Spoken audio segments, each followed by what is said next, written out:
একটা বিষয় পরিষ্কার, গত 5ই আগস্ট আমরা আওয়ামী লীগ এবং আওয়ামী লীগের দোসরদের বাংলাদেশে ছাত্র জনতার গণ আন্দোলনের মাধ্যমে নিষিদ্ধ ঘোষণা করেছি। কিন্তু এই অন্তর্বর্তীকালীন সরকার ক্ষমতার চেয়ারে বসে 9 মাস পার করলেও আওয়ামী লীগের বিষয়ে চূড়ান্ত সিদ্ধান্ত নিতে পারে নাই, নাকি তারা ইচ্ছা করেই নেয় নাই, এটি কিন্তু জনমনে একটি বড় ধরনের সংশয় এবং সন্দেহের তৈরি করেছিল। সেই জায়গা থেকে আমরা আবারও এই সরকারকে আলটিমেটাম দিয়ে রাজপথে নামি এবং রাজপথ অবরোধ করি।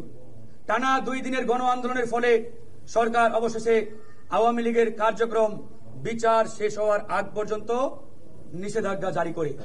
যদিও এদেশের গণমানুষের দাবি ছিল আওয়ামী লীগকে নির্বাহী আদেশে নিষিদ্ধ করা, কিন্তু সরকার আওয়ামী লীগের কার্যক্রমের উপরে একটি অস্থায়ী নিষেধাজ্ঞা দিয়েছে।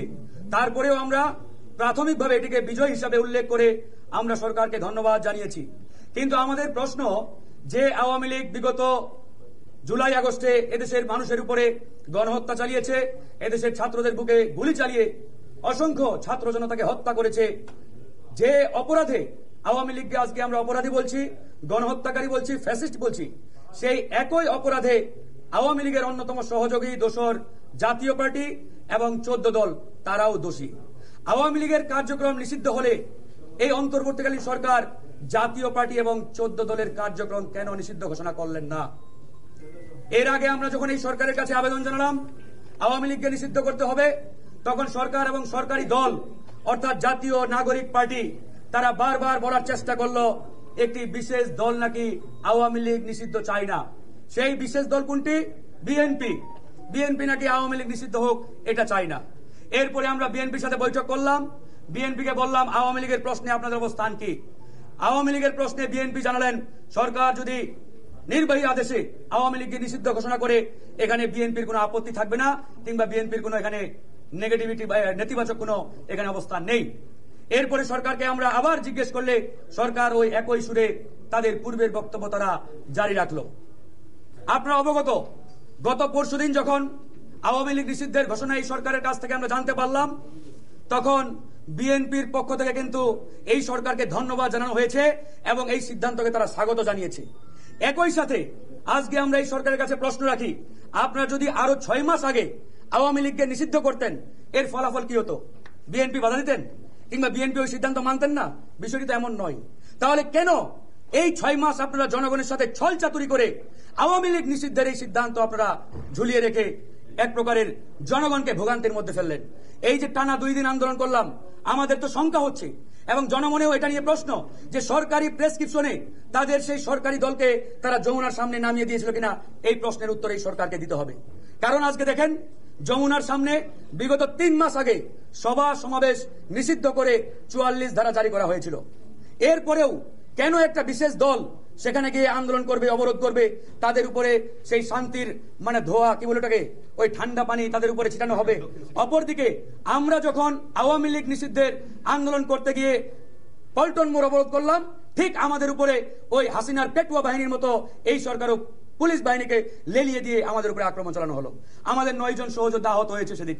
তো এরকম একটা অবস্থা তারা জারি রেখেছে। এখন আজকে আমরা এই জন্য নির্বাচন কমিশনের কাছ থেকে পরিষ্কারভাবে 3টি বিষয়ে আমরা জানতে চেয়েছি যে আওয়ামী লীগকে ইতিমধ্যে সরকার তাদের কার্যক্রমের উপরে নিষেধাজ্ঞা দিয়েছে, তাদের নিবন্ধন বাতিল করতে আপনাদের কত সময় প্রয়োজন? মাননীয় প্রধান নির্বাচন কমিশনার আমাদের বলেছেন সেই নিষিদ্ধের বা নিষেধাজ্ঞার যে গেজেট, এই গেজেটটি আমাদের হাতে আসার সাথে সাথে আমরা আওয়ামী লীগের বিষয়ে সিদ্ধান্ত নেব। এখনো তারা সেই গেজেটটি হাতে পান নাই। একই সাথে তারা বলেছেন সরকারের নির্বাহী আদেশের কোন সিদ্ধান্ত, এমনকি আদালত কর্তৃক কোন সিদ্ধান্ত যদি আমাদের কাছে আসে আমরা সেটি এক্সিকিউট করতে বাধ্য থাকব। এরপরেও তাদের কোনো এখতিয়ার আছে কিনা যারা গণহত্যাকারীদের সহযোগী তাদের বিষয়ে অ্যাকশন নিতে? তারা বলেছেন আমাদের নির্বাচন কমিশনের আইনে রয়েছে, আমাদের বিধি মোতাবেক কোন রাজনৈতিক দল যদি অ্যাক্ট না করে তাহলে আমরা তাদের বিষয়ে আইন অনুযায়ী যথাযথ ব্যবস্থা নিতে পারবো। তারা ইতিমধ্যে আয় ব্যয়ের হিসাবের চিঠি প্রত্যেকটি রাজনৈতিক দলকে দিয়েছেন। তারা বলেছেন এই আয় ব্যয়ের হিসাব যদি তারা এখানে জমা না করে তাহলে তার পরিপ্রেক্ষিতে তারা সিদ্ধান্ত নিতে পারবেন।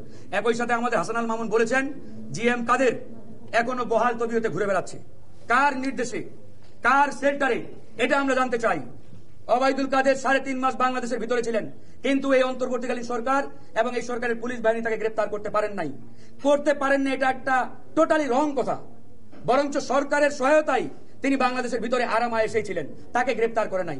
একই সাথে কিছুদিন আগে দেখেছেন আমাদের ওই আব্দুল হামিদ সাহেব সরকারি সহযোগিতায় দেশ ছেড়ে পালিয়ে গেছেন বা তাকে বিদেশে যেতে সহায়তা করা হয়েছে। তো আমরা জিএম কাদের সহ 14 দলের প্রত্যেকটি নেতাকে গ্রেপ্তারের আহ্বান জানাই। 14, 18, 24 সালের অবৈধ ফ্যাসিস্টদের পাতানো নির্বাচনকে বাতিল ঘোষণা করে এই নির্বাচনে যারা জনপ্রতিনিধি হয়েছিলেন তাদেরকেও বিচারের আওতায় আনার আমরা দাবি জানিয়েছি নির্বাচন কমিশনের কাছে। তো ধন্যবাদ।